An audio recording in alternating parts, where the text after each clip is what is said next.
Okay, before I throw it open to questions, I'd just like to take the moderator's prerogative and ask the first question.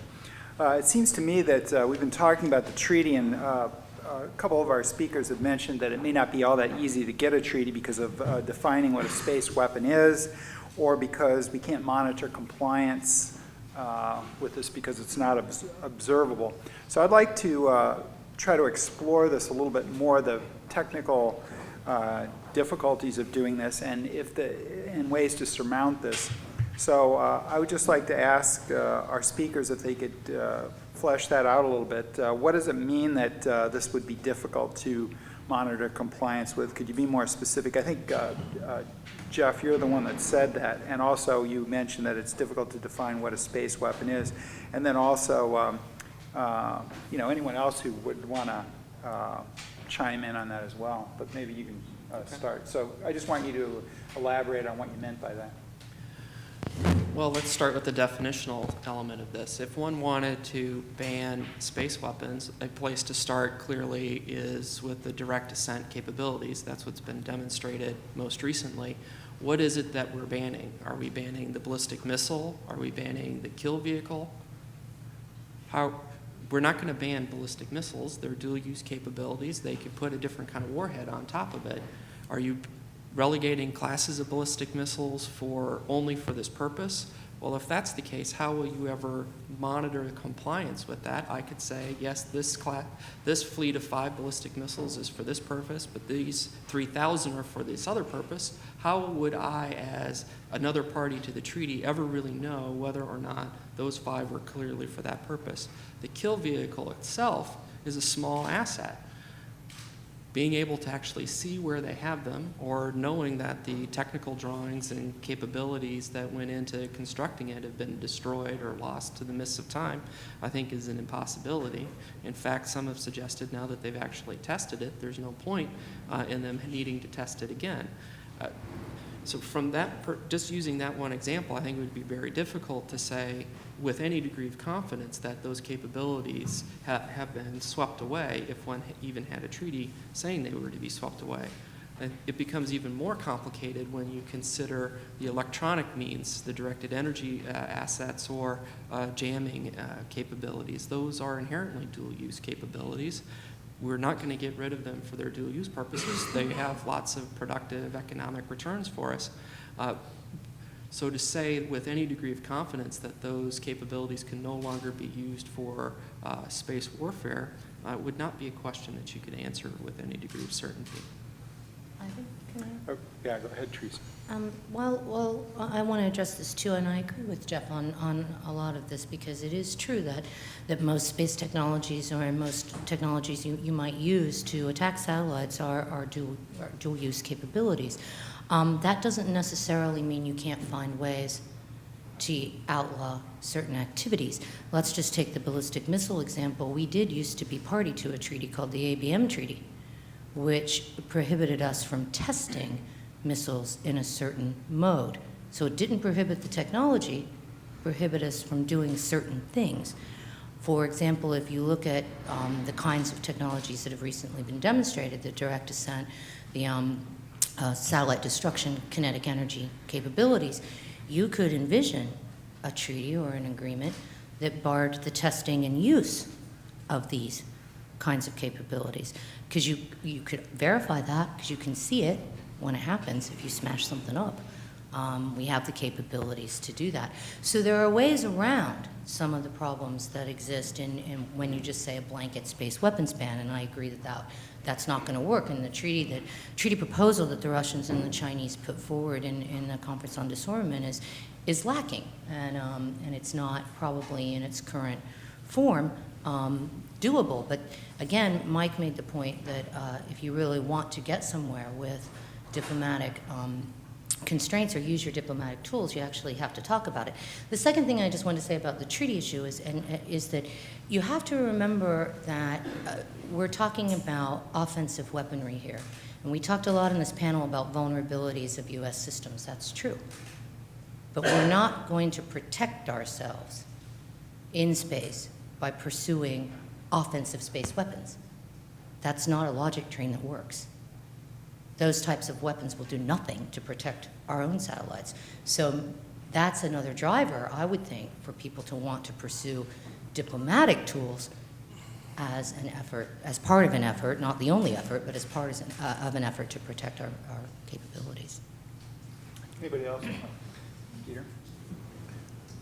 I would just like to go specifically back to Theresa's point about the ABM treaty, because I think that's illustrative that even in the case where we were trying to focus on something which in my opinion would be much more discrete and easily defined, in that case we didn't have very good success. If you recall the whole broad versus narrow interpretation debate, agreed statement D, what is and isn't an other physical principle to cover in the treaty.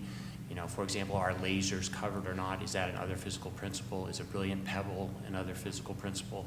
So to me, that highlights a subset of the definitional, operational, stationing issues that you're going to have when you start talking about what is and isn't a space weapon and what it is that you're trying to control or regulate in some way. Bottom line for me is, when it comes to things in space, if you can maneuver or you can transmit, those things can be used to interfere or maybe completely destroy another space asset. Because in an extreme situation, you can crash your satellite into another guy's satellite, okay? That's not a great way of performing space operations. I don't advocate that, but that's the reality. When we go back and look at the U.S.-Soviet anti-satellite negotiations in 78, 79, the Soviet Union at that time wanted the U.S. space shuttle, which was yet to fly at that point. It didn't fly until 1981. They wanted to classify that as a space weapon.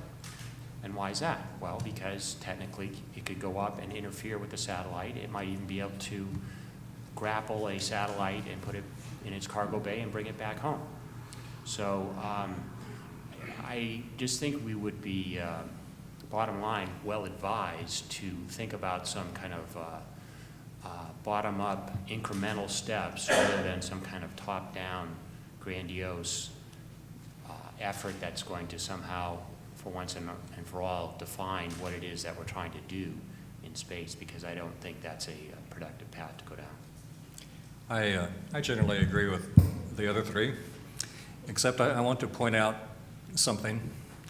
It would be hugely difficult to do a treaty, or even to start to do a treaty, and then maybe trying to do the grandiose thing right off the bat is the wrong way to go. But there's a lot of thinking about the lessons of the U.S.-Soviet experience here, and I think that's completely irrelevant. The Soviet Union and the United States distrusted one another in almost every field. In contrast, China, which is seen as the big adversary of the future, China and the United States are sleeping in the same bed. It's not a comfortable marriage, but they're there. You're sleeping in the same bed, and there's a mutual advantage to keeping that relationship fairly stable. China needs us, we need China. Under those conditions, the Soviet experience may mean nothing at all.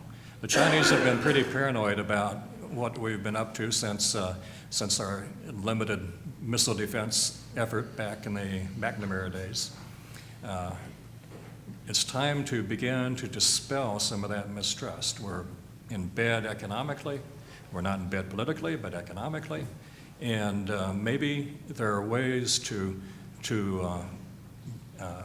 change the situation by good faith efforts to negotiate a treaty, or at least start. I think we could create a new pattern in relationships, something suitable for the 21st century, not the 20th century. Clearly, over the next couple of decades, the trend is for more private enterprise in space. And I wonder what the panelists think of the impact on space competition, military competition, by the introduction of private enterprise competition. Anybody want to address that? Theresa? I think there are a couple of different things that are going to happen there. One is that you are seeing more interest in the private sector in playing in the government programs, witness SpaceX, for example, and you're getting a different paradigm there than you have with the big defense companies, so it's a very different economic, perhaps, relationship that may be happening. But the second thing is more important, I think, and that's the question of if there are going to be humans in low Earth orbit in the near term, how does that play into your question of military competition? And for me, that's a serious question when you start to think about whether or not people are going to be using the kinds of technologies, destructive technologies in space that have recently been demonstrated, because you will be putting humans at risk. And that fundamentally changes the political considerations that nation states have to make. Anybody else want to comment to that? I see two, I'll just highlight two, one positive and one negative. The positive being the more actors, private sector actors that come into space, I think it tempers some of the higher level security competition issues that we've talked about, because they'll have interests of their own that they'll convey upon their governments that probably will lead to the development of more regular activities there and norms for governing those activities, much as we see on the seas or in the air. The potential negative, and I don't put a high probability on this, but it's one that we should keep in mind, as you get greater ability to access space, people we might not want to access space might gain that capability, particularly as it gets cheaper. Again, I don't see that as a high probability, but something that one would need to keep in mind as the costs of access to space come down. Okay, anybody? No? I'll just highlight that in the late 1990s, U.S. Space Command under General Howell Estes at that time issued what was called the Long Range Plan. And one of the key elements of that at that time, and keep in mind this was at the height of the dot-com bubble, et cetera, but they emphasized that in their opinion, the flag would follow trade into space. So they were anticipating a very steep curve of growth in commercial space activity, and there would be increasing calls from industry, business, commercial interests to have protection of those. Now, of course, that hasn't really played out. We haven't seen that in practice, but I think that issue over the longer term is a key consideration. And also, I would just say that the governance structures for space and that are built into the outer space treaty regime in particular make it somewhat unclear exactly how one derives wealth from space, and whether those that invest the most and take the greatest risks will have the greatest benefits potentially from those actions or not. So there are many pieces that need to be resolved here, and those are probably best done in some kind of more cooperative fashion, so that to the extent that there are strategic military competitions ongoing at the same time, that's going to make it more difficult to reach those kind of resolutions. Mark Gabrud at the University of Maryland. For two parts. First, it seems to me that this strategic importance of space, both military and economic, is often greatly overstated. In fact, as dependent as the U.S. military is today on space assets for the way it fights wars, almost all of those functions could be replaced at comparable or lower cost with other kinds of systems, air-based, ground-based combinations. I referred to communications, guidance, reconnaissance, all of that. Satellites are not essential, and neither are they ability to, our economy would not be set back to the 1950s were we to lose the use of space. We would simply move to other ways of doing the same things.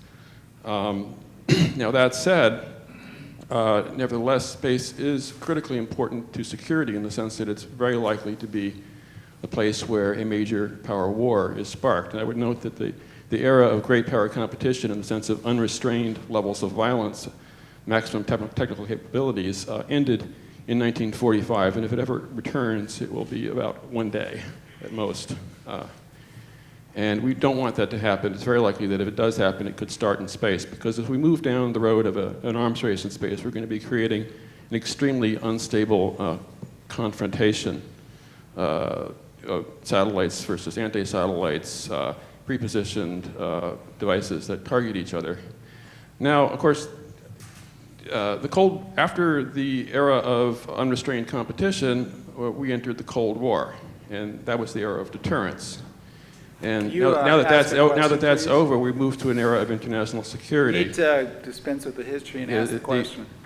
Arms control is often objected to by saying it can't be airtight. But because, for example, a hammer can be used to kill somebody, but one of the goals of arms control is to make sure that if you fight a war, you have to fight it with hammers. All these, residual capabilities, satellites could be programmed to crash into other satellites, and this could be used to do that. Yeah, but those aren't highly optimized, trained weapon systems, giant arsenals confronting each other, timed and ready to go off at a moment's notice, and that doesn't create the kind of unstable confrontation that we fear. So, with that, I invite the panelists to respond to those points. Does anybody want to take that on? Yeah, I'm kind of amused by the idea that almost anything can be used as a weapon. Almost any satellite can be used as a weapon. It's people who know the physics, and I'm not a physicist, know it's pretty darn hard to take a weather satellite and make it into a weapon once it's up there. If you're going to attack satellites in space, you're far better off by designing an anti-satellite weapon from the ground up. I'm also kind of bemused by the Space Pearl Harbor talk. Don Rumsfeld, in a Space Commission report issued in 2001, talked about a Space Pearl Harbor, and that seems to imply that some power is going to secretly develop the capability to smash many satellites simultaneously. I don't think even the United States could do that, and we're way far ahead of anybody else. I think at some point, if you want to do a Space Pearl Harbor scenario, you've got to do some extensive testing in space, not just smash one aging weather satellite 500 miles up. You've got to do more than that to have confidence that it would work, because if it doesn't work, you're going to have World War III. Even if it does work, you're probably going to have World War III. Another scenario would be China, for instance, would, if it wants to do something regarding Taiwan, would attack satellites, U.S. satellites most relevant to the Taiwan Straits, our SIGINT satellites or observation satellites and so on. So for some period of time, we would just kind of be blinded. We wouldn't know exactly what was going on. We couldn't react quickly, and China could take over Taiwan. Well, I don't know. Maybe that's a realistic scenario, except I don't think the idea that China's ever going to attack Taiwan is realistic. It's just a bogeyman. I keep emphasizing we're in bed together, and there's not much point in one bed partner killing the other bed partner or risking death by whatever. So I find these scenarios just highly implausible. Now, somebody else here would like to say I'm crazy, but go ahead. Okay, does anybody else want to comment on that question? Yeah, there are just 2 points that I wanted to respond to. The opening proposition that we can replace space capabilities with terrestrial assets.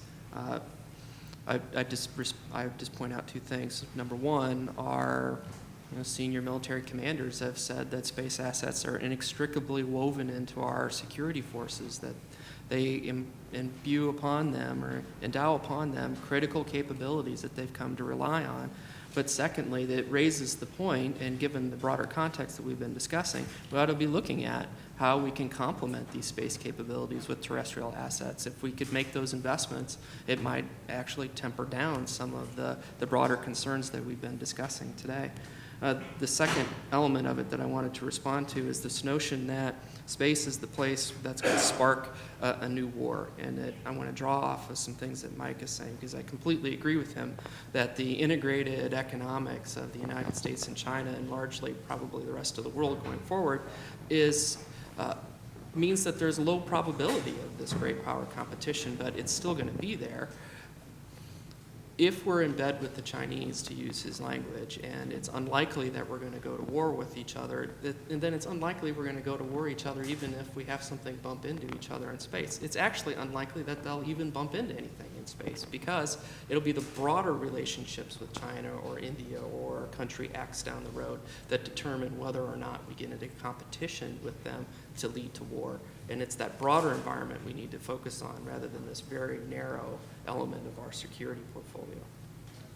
Can I just, I also do want to say that I don't think there's an overemphasis on space as a strategic asset, not just a military asset, but as an economic enabler.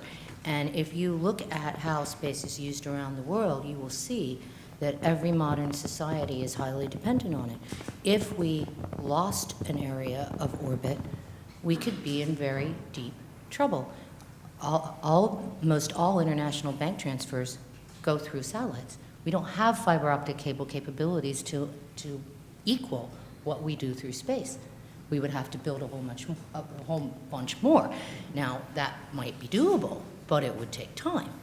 And so if you're talking about these sort of worst case scenarios in space, you are actually talking about the society being set back several decades. I mean, you just look at how space has improved, for example, life in India, where they use telemedicine, teleeducation. The space has been an enabler of bringing all of humanity up in development, and I think I really think it's not only strategic importance, but it's important for the survival of the species. Okay, anybody else? You, sir? This is Kernan Chason with Forecast International and the Journal of Electronic Defense. I'd like to step back a little closer. You mentioned a couple of times about the increasing tactical use of space on the battlefield, signals intelligence, communications, blue force tracking, that sort of thing. Where does that stand as far as the possible increasing use and increasing threats? And also you talked about electronic warfare and directed energy being a dual-use technology. Could you explain that a little bit more?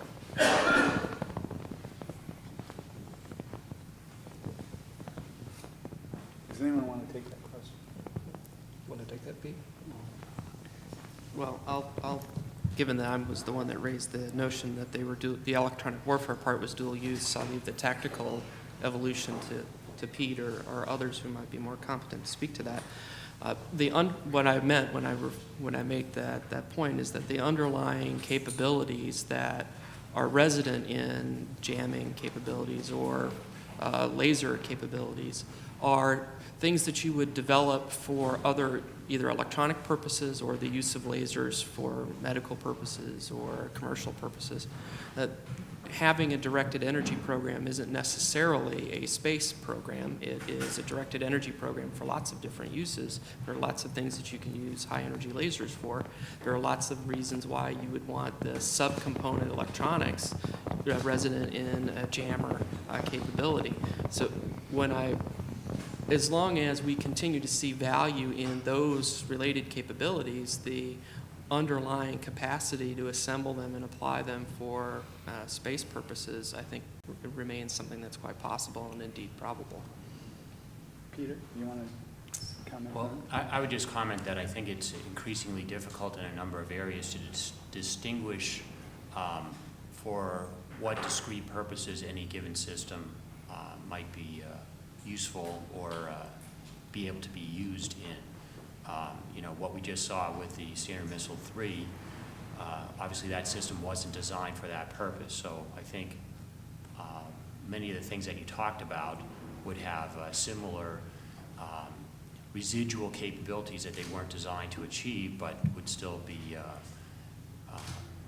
capable of being used if you had to do it that way.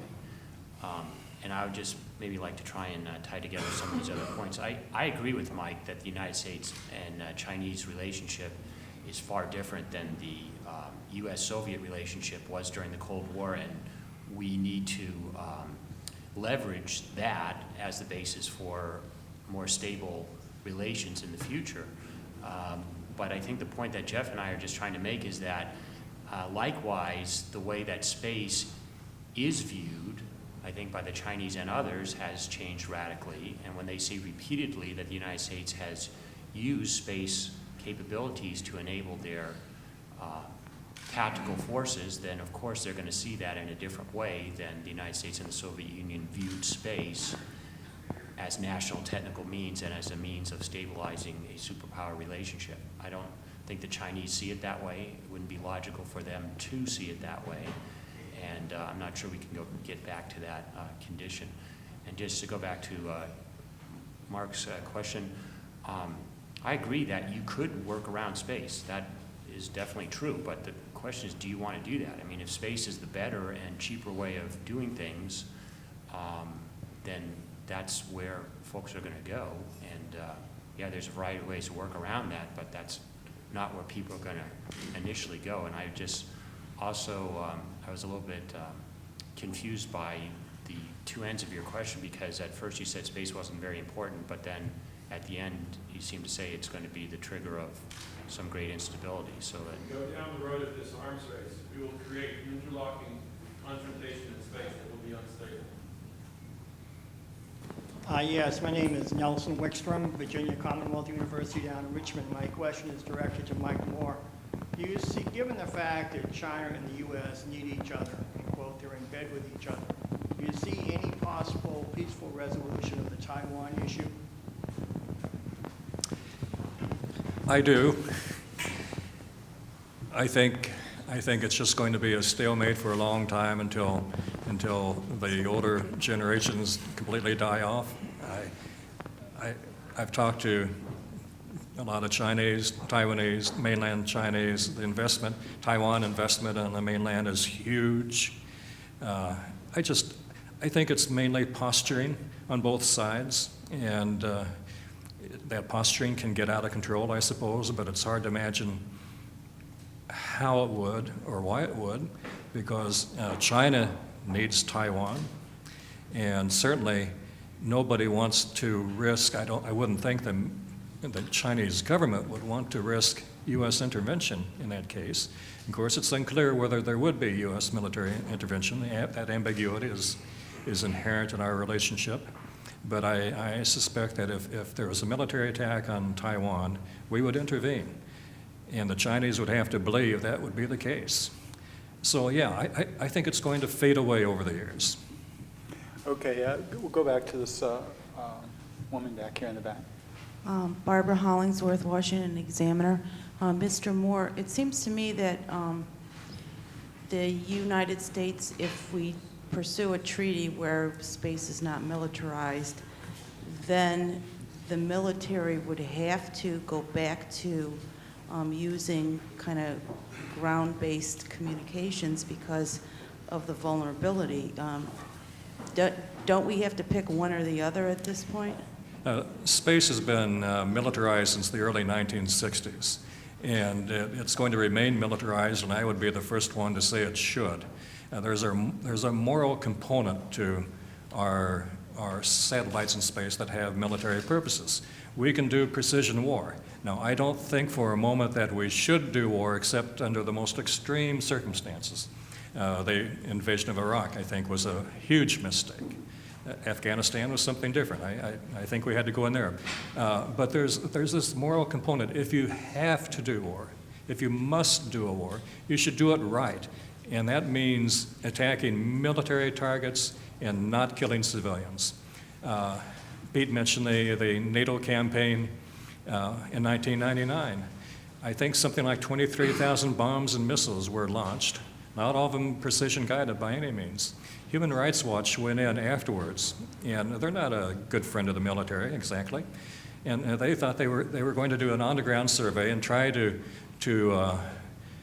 come up with reliable estimates on the damage to civilians, deaths, injuries, and so on and so forth.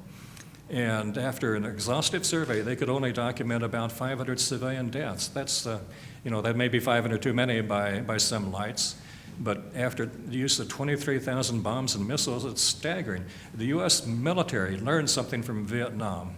They the guys who were second lieutenants back then were traumatized in many ways by the futility of the war, by the American casualties, but also by the number of civilians who were killed. 2 million or more civilians were killed in that war. There's a real dedication in the U.S. military to not killing civilians, and space assets are needed for that. We have to distinguish between space-related weapons and other kinds of things like observation satellites, reconnaissance satellites, communication satellites. They must remain. I have a question about strategic balance between China and the U.S. Put aside the fact that we probably won't go to war anytime soon. If there were a war tomorrow morning and there was a Pearl Harbor attack, would China have the capability to take out critical American satellites that we use for strategy and war? And practically, what would that do to us when facing an army of their size and capability? Anyone want to take on that question? Well, of course, I can't accept your premises. That's not going to happen. We're not going to have a world war, and certainly we have nuclear armed missiles, if nothing else. I mean, it just isn't going to happen. The Chinese capability today, ASAT capability, is probably pretty primitive. No, they couldn't do much damage today. What is, can anyone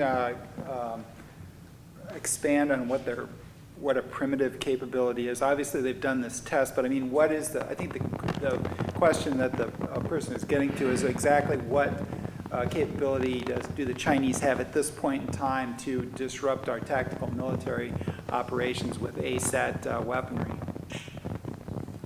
I'd like to address that. If you read the Department of Defense's report on the Chinese, and I'll highlight that the newest version of that just came out in the last couple of days, it highlights that the Chinese are pursuing comprehensive anti-satellite capabilities, counter-space capabilities. So yes, their test of January 2007 received a lot of attention, but that's just one system.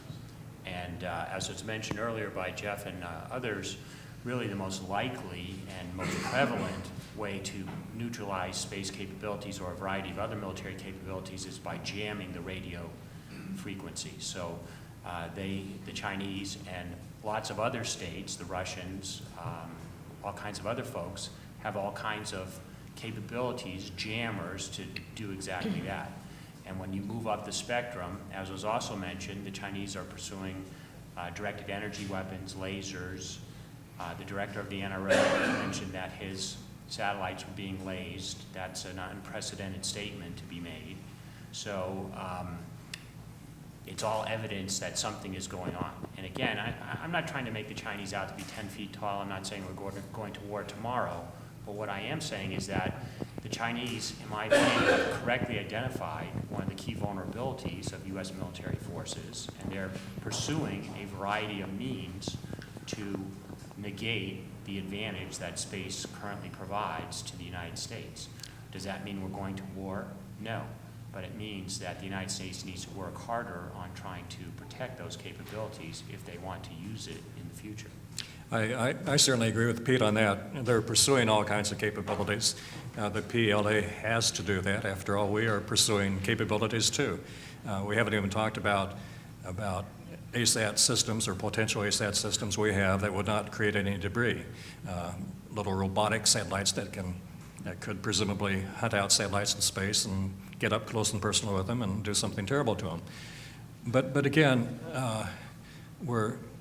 we shouldn't overemphasize this old Cold War construct here. Though I would say this, during the Cold War, the real fear was not that we were one side or the other was going to intentionally start a war. The real fear was we were going to somehow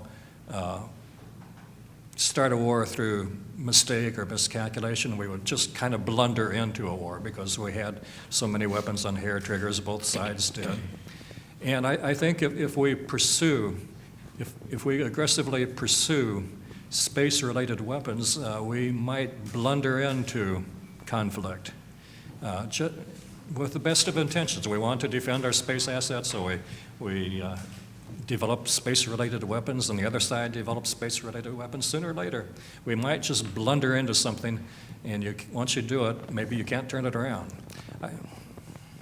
I'm no space expert, but I've seen many classified reports on enemy capabilities over the years, and I'm always struck by the phrase, well, they're pursuing the capabilities or they're rapidly expanding their capabilities, when of course,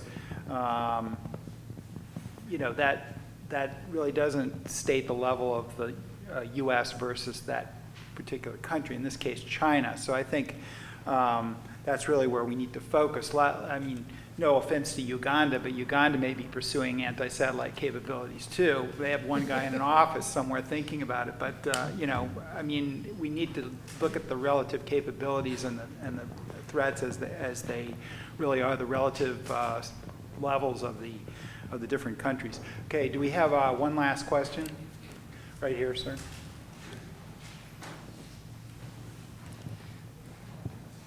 Hi, I'm Richard Youngfleisch with the Northern Virginia Community College.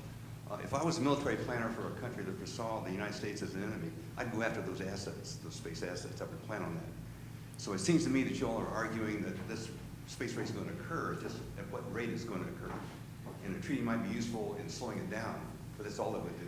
Because a country would withdraw or abrogate it like we did with the ABM treaty if they didn't think it was in their interest. Would you all agree with that? Can I address that? Because I think there's a fallacy there. I think it would be in the mutual interests of all countries, all spacefaring countries, to try to prohibit warfare in space. So I think there are mutual interests at stake, particularly when it comes to these kinds of destructive technologies. If you take a look at treaties that have been signed, such as the Biological Weapons Convention, we signed that treaty without a verification package. And we signed it because we were concerned about these weapons that would pollute the battlefield, indiscriminately kill civilians, not very militarily containable.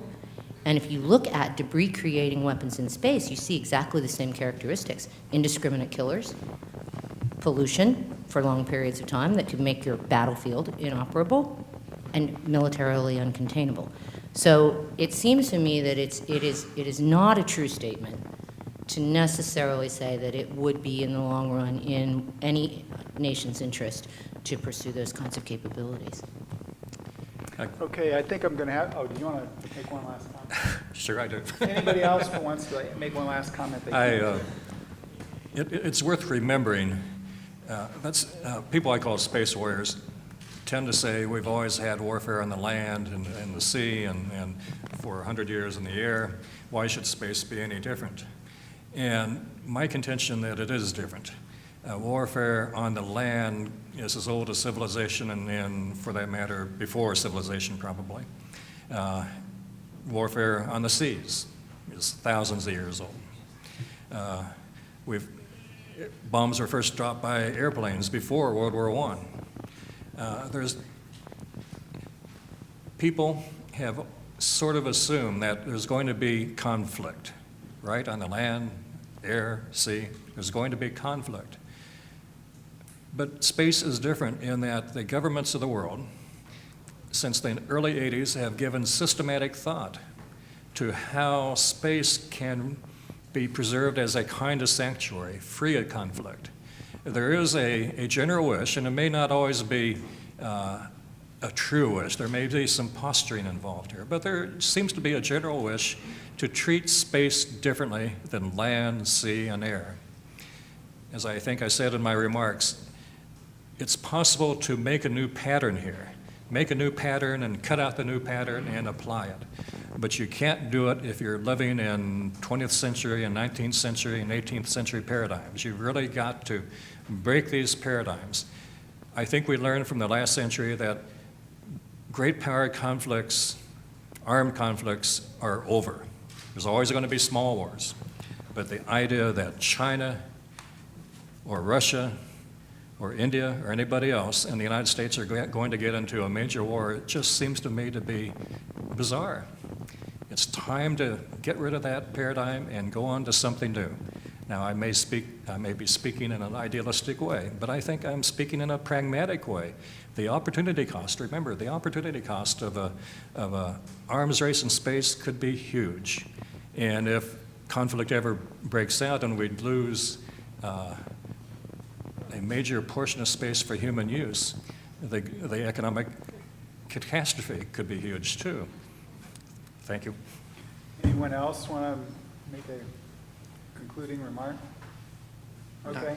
Oh, sorry. Go ahead. Yeah, I just wanted to jump in on the notion that space is somehow different than other medium that mankind has fought in over the years.